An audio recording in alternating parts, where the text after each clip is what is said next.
I picked a good spot to start the day. All right, guys, 2020. Got my new fishing setup here. First time casting it. In fact, first time casting in 2020. And what I have for you today is a 2019 Tatula 100. And this is the left-hand version, 7.1 speed gear ratio. But I have a Roro Spool. And you see how shallow this crazy thing is? And if you guys actually check out their website on AliExpress, you're not supposed to use mono. But guys, I don't have PE line, so I mean, knowing me, would I go out there and put 4-pound test line mono on it? Heck yeah. You know why? The tug is my preferred drug, and I'm a tackle junkie. So these two things combined, I have to go cast regardless. Now I'm going to set my drag extremely low, because the reason why they say don't use mono is because this is so thin, so light. You guys didn't watch the video where I kind of debut this thing for my channel, this spool. It's extremely light, extremely thin, and if you use mono and it gets snagged, you may potentially deform your spool by crushing it. So if I ever get snagged, I'm going to yank the line from here, not from the spool itself. Okay guys, don't do that. Anyway guys, I tuned this already. That's a 16th ounce jig head here. Okay, look at that, 16th ounce jig head with some feathers on it. So I don't know, maybe it's just a little heavier, but feathers don't weigh that much like soft plastic. Time to do the ultimate test if I cast a marabou jig with this setup here. And I am using Sonoya Dexterity, the C632UL. It says it can cast 0.6 of a gram. So I believe 0.9 grams is close to 1/32. I have a 1/32 ounce with some feathers on it, and that's what it weighed. I'm assuming this is gonna be probably 1.8 grams. Anyway, let's go. Whoa guys, that's pretty nice. That is pretty nice. First cast, and it was a light cast too, so this is pretty cool. Now, my video, I did talk about this spool a little bit more in depth there, the original one, but I will do a review so I get a lot more information. But right now, the first cast is pretty good. Second cast. All right, guys, I want to say my brakes is on 14, and of course, I tightened it a little bit more than the non-wobbly tension right there. So I'm gonna be fiddling around with it today, see how well it casts in many conditions, and hopefully I do land some fish here. It is beginning in January. It's actually 50 degrees out here. It feels great. So let's see if we can find some fish. All right, guys, so I'm gonna back this brake down to 10, and note, guys, this is 0 to 20. And one more thing I want to note. Oop, that's backlash, crazy. Backlash is crazy. Look at that. I want to note that this does not use the Mag Z braking system because the spool, it does not retract. It's just permanently there, and I think because the spool is so light that it needs that braking system so it doesn't backlash a lot. But anyways, 10 is a little too light, so I'm gonna do it back. Maybe I'll try 12 next, but it's not too bad. It's not too bad. I could play with this. All right, so I gotta say the weight should be a little bit heavier now that the feathers are wet, but I have upped it to 12. 12 is not bad. The wind is blowing. I am thumbing it. I kind of expected it to go a little further. I do have another rod that's a little longer than this. This is 1.8 meters. I have a Chinese rod from Rosewood. It's actually, I believe, 210 centimeters, so it's 2.1 meters. Whew, that is very close to 7 foot, I would say. But that should be able to cast this lure a little further. But right now, I am liking this. Backlash, but yep, a little backlash. So I kind of cast it towards the wind a little bit. You guys see the wind is coming towards me. So if I use wind, I definitely need to up it. I put it on 13, but I think 14 was my sweet spot earlier. Let me get this situated, and we're gonna start walking around now that I got this dialed in. I'm gonna walk towards the bridge there, guys. If you guys looking for crappies and some action, you always gotta try the bridges in winter time. That's where they're stacked up on. But right now I'm just trying to cast. That's not bad of a cast. I would be pretty happy using a 16th ounce jig head casting that distance. So I'm pretty happy. I tried using other setups and I don't think I cast that far that easily. with straight up 16th ounce. Right out of the box, that is. You know, I didn't play with the lube. I didn't, you know, re-grease the bearings or anything, or upgrade it to, you know, ceramic bearings, or, you know, the air bearings, right, for BFS folks. Backlash because the wind and my thumbing. But I think I will play around with some bearings in the near future, because this is my 2020 project. If you guys want to see me play around with bearings in the BFS setup, you know, last year I didn't play with any bearings at all, except for my casting, because I already had it.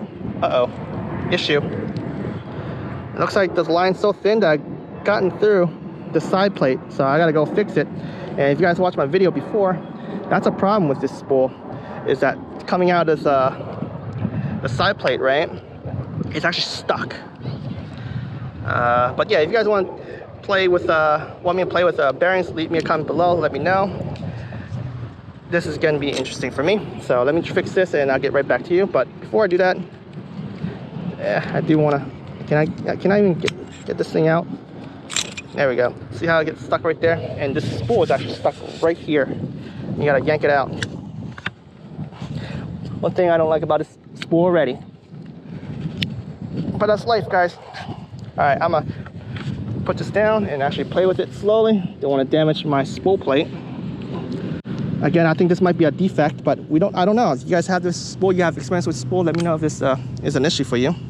But currently, this is an issue for me, where this side right here gets stuck in here, okay? And again, it doesn't use the mag force. As you see, this doesn't move at all. It's forever using the brakes. All right, fixing this up and back to fishing. All right, fam. Best place to fish is by the bridge. All right. Flip it in. Let it sink. I might have to use a float. That's the key of fishing these bridge. I just don't know how deep this thing is, and it's sinking very slow. Flick it in there, and hopefully, there we go. Hopefully there's something that bites. Now this is not the deepest tunnel here. I might have to find a different tunnel.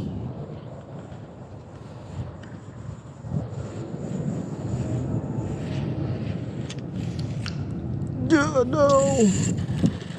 Please do not go through the edge. And my nightmare is here. I think it went in.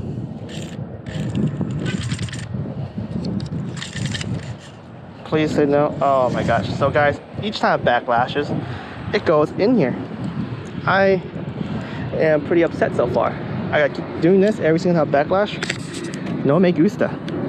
Alright guys, one of my favorite lures ever, the Roro tackle, and this is their jig head right here, tungsten. It says 1.8 on the jig head because that is 1/16 ounce, and I have their 2-inch paddle tail swim bait. Done a lot of damage this year with this lure, and this is pretty good.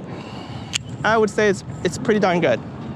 I think I might have to tune it a little bit though, and I feel that maybe, guys, maybe, because I've been using the Surinor Spirit Fox, and the Spirit Fox with my other rod, the Rosewood, and I think I might cast a little further than that, so it's kind of surprising. Obviously I'll play with the brakes a little bit. I am currently at 14, so I'm gonna keep casting and see if I get it a little further. And I had the brakes up a little high because earlier I was backlashing on the other side of the bridge due to the wind. So I'm gonna pull in and see what we could do. Jesus Christ. I thought I fixed it, and as I'm inserting it back in, I screwed it up again. I mean, at least I fixed the backlash, but the line is still stuck on the side. The best way to do this, I guess, is you hold the line so it doesn't keep spinning onto that thing.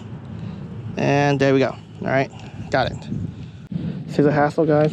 This is no good.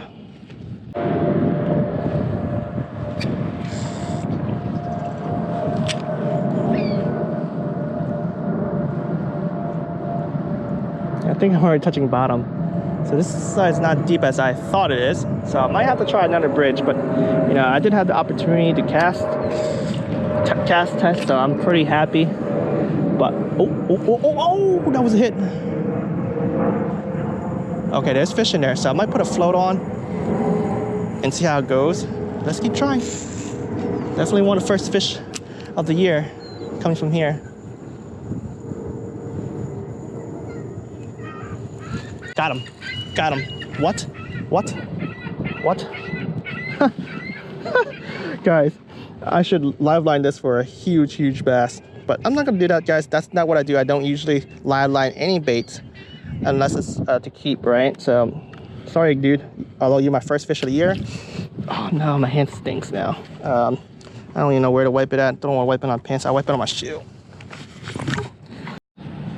So guys, I apparently don't have any smaller bait, soft plastic. I just took all the bee vibes. But what you could always do is just bite off the tail a little bit, maybe up to yay much. But right now I'm just gonna leave it as this big, and I'm gonna put a float on. I got a trout magnet, easy float, and we'll float it in there and see what we do. I think I'm gonna start with about a foot. See how that goes. So you just put the line through the slit right there, put the peg on, and see how we do. And let's cast it back out there. Twist, twist, twitch, twitch. Oh, here it goes. The bluegill right there. He came to my float. That's interesting. Oh, here it goes. Got him. Okay. Here we go. Here we go. All right. First fish of the year. Well, if you discount my snagging of the shad, this is technically the first fish of the year. Okay. Here we go. Ta-da. Woo, beautiful bluegill. All right. Off you go. And we'll catch 1,000 more because that's what I want to do here today. You're not catching anything, are you? I am. Yeah. Excellent. Thank you. That was kind of rude. All right, guys. So I kind of have mixed feeling about this spool. I mean, especially with the line getting trapped under here during a backlash. But maybe if I practice a little bit more, I'll get a little bit less backlash once I have a better feel of the lures I'm casting and, you know, a break in tension settings. But right now, oh man, that was a tough day. Caught only one bluegill. Handful of backlash, not a lot, but man, each time backlash, it was difficult because the line keep getting trapped under the spool. Now, if that spool never gets stuck on the side right here, at least it makes it easier, but it's always stuck there, so it makes everything so difficult. If you guys have experience with this spool, leave me a comment below, maybe some tips and pointers. I have a feeling that it's the T-wing system right here. When a T-wing is engaged, the line gets to go all the way to the left and right, and during the backlash, it just pulls right into there. Kind of disappointed, but oh well, guys. I thank you guys for watching. I'm definitely gonna play with it a little bit more before I do a full review of this spool. Until then, guys, tight lines.